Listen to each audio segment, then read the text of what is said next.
अस्सलामुअलैकुम जी तमाम दोस्तों उम्मीद करें ना ठीक हो सो। अच्छा जी अज आए हैं जी असी मस्जिद है, छोटी जी मस्जिद है, मतलब रोड के नाल है इत्थे अपना छोटी जी मस्जिद है।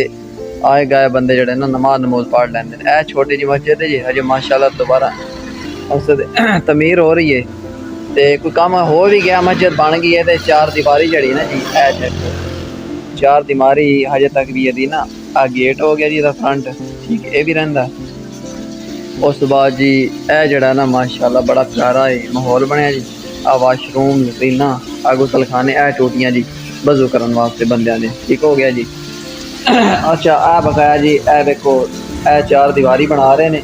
अजय मस्जिद माशाल्लाह काफ़ी काम है, अल्लाह पाक करेगा जी।